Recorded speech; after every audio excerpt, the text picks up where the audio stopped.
L'amour de Dieu. Un mystère si profond qu'aucune parole humaine ne peut en épuiser la grandeur.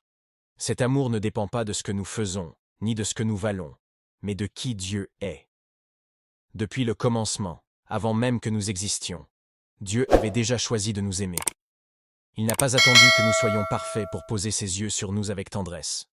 Il a aimé l'homme dès la poussière. Il a aimé l'humanité même dans sa chute. C'est un amour qui ne recule pas devant la faute, mais qui cherche à relever, guérir et restaurer. Car Dieu a tant aimé le monde qu'il a donné son Fils unique, afin que quiconque croit en lui ne périsse point, mais qu'il ait la vie éternelle. Jean 3,16. Ce verset, souvent entendu, est pourtant le cœur battant de toute la révélation divine. Dieu n'a pas seulement parlé de son amour, il l'a prouvé. Sur la croix, il a laissé couler le sang de son Fils comme un cri d'amour vers l'humanité perdue. Un amour qui donne sans compter, un amour qui se sacrifie sans condition. Même quand nos vies s'éloignent de lui, Dieu continue de frapper doucement à la porte de notre cœur.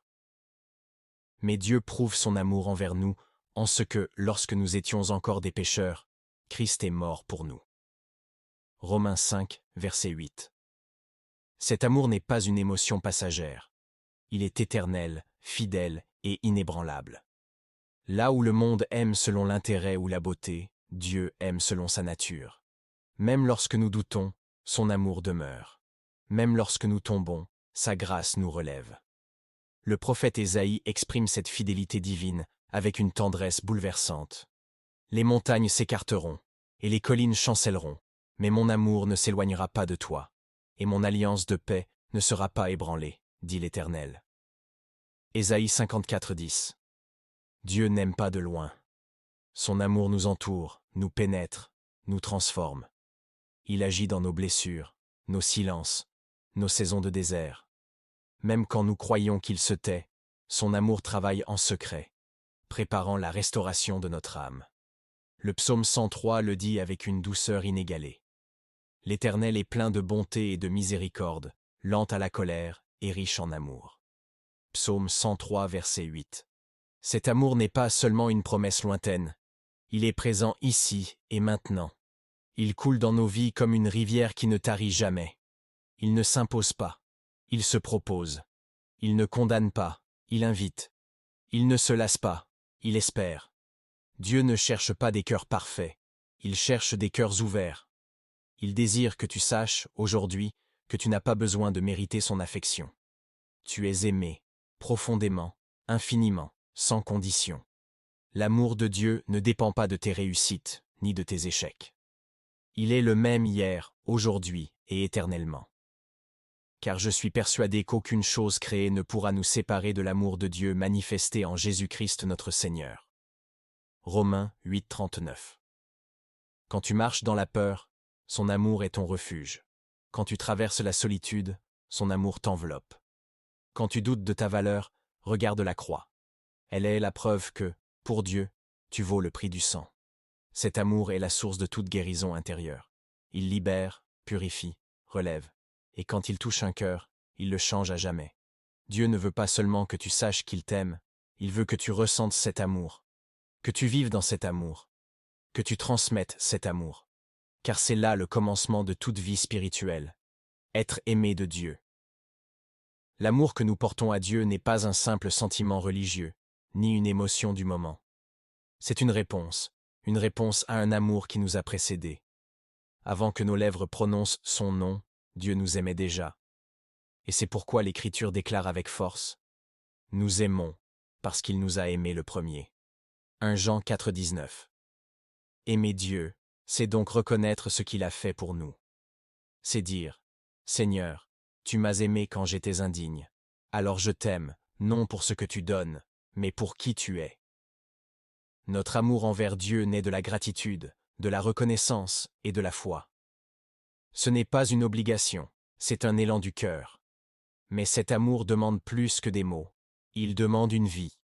Tu aimeras le Seigneur ton Dieu, de tout ton cœur, de toute ton âme et de toute ta pensée. Matthieu 22, 37. Dieu ne cherche pas un amour partagé, ni tiède. Il veut être aimé de tout notre cœur, c'est-à-dire avec sincérité, de toute notre âme, c'est-à-dire avec passion, et de toute notre pensée, c'est-à-dire avec intelligence et discernement.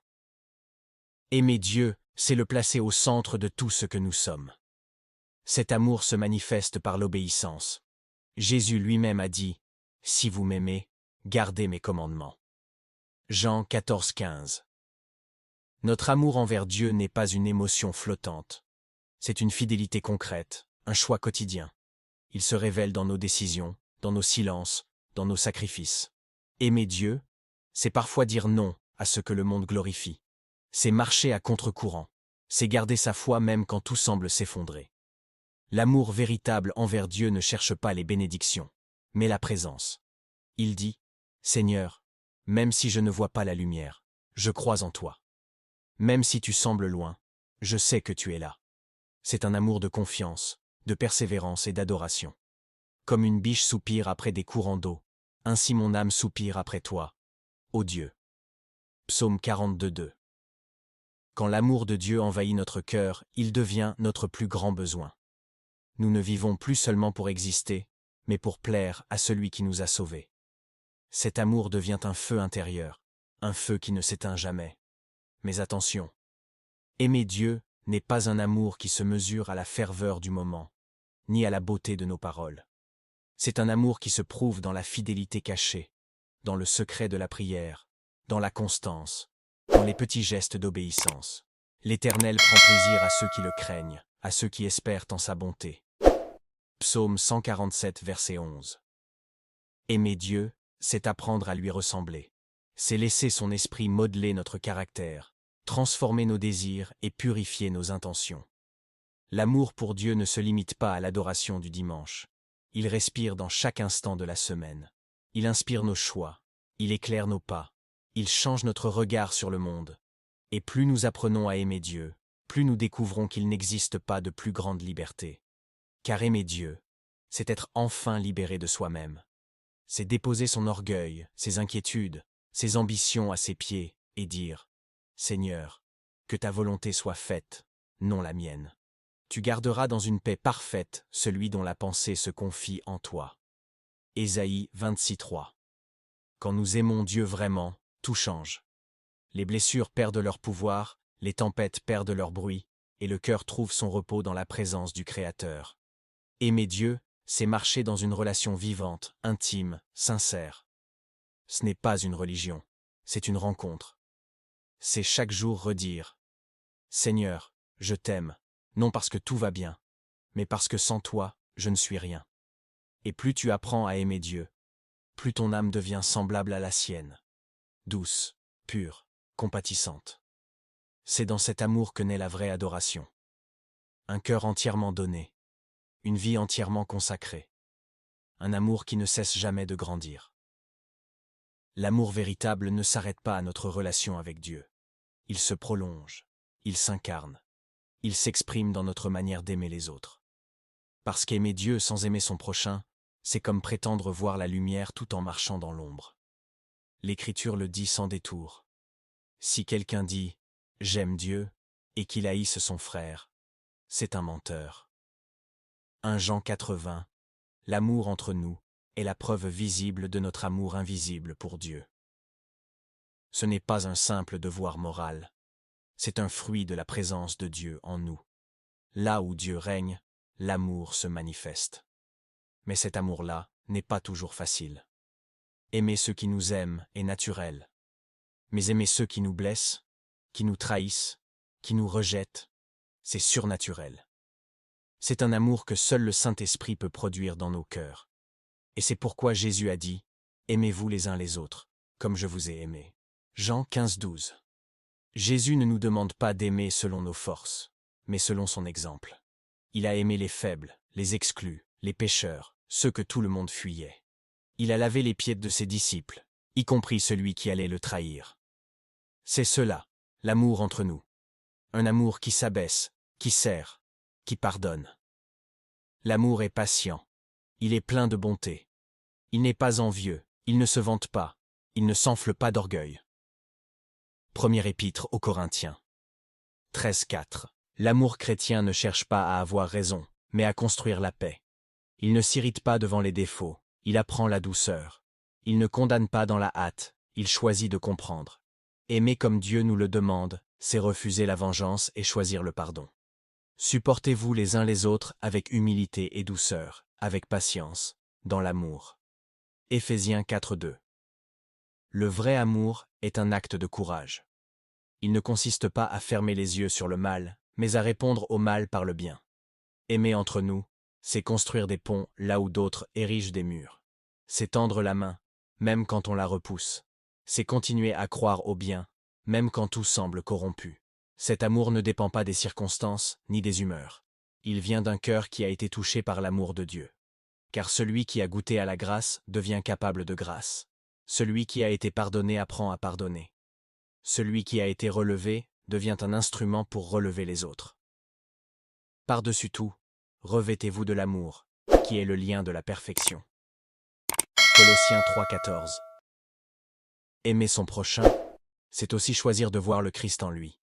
C'est se rappeler que chaque visage est porteur de la même image divine. Quand nous jugeons, nous divisons. Quand nous aimons, nous guérissons. Et c'est dans cet amour réciproque que le monde peut reconnaître Dieu. À ceux-ci tous connaîtront que vous êtes mes disciples, si vous avez de l'amour les uns pour les autres. Jean 13:35.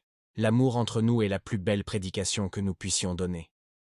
Les paroles touchent, mais l'amour transforme. C'est lui qui fait tomber les barrières, qui brise les rancunes, qui réunit les cœurs dispersés. Dans nos familles, nos églises, nos communautés, nous sommes appelés à être des témoins d'un amour différent, un amour qui ne cherche pas son intérêt, mais celui des autres. Un amour patient, humble, vrai, qui agit même quand il n'est pas reconnu. Cet amour n'est pas une faiblesse, c'est une force divine. C'est lui qui fait du croyant une lumière dans les ténèbres, une source d'espérance dans un monde dur. Aimer entre nous, c'est rendre visible le royaume de Dieu sur la terre. C'est vivre déjà un avant-goût du ciel, là où règne la paix et la communion parfaite. Et chaque fois que tu pardonnes, que tu encourages, que tu tends la main, tu rends Dieu visible.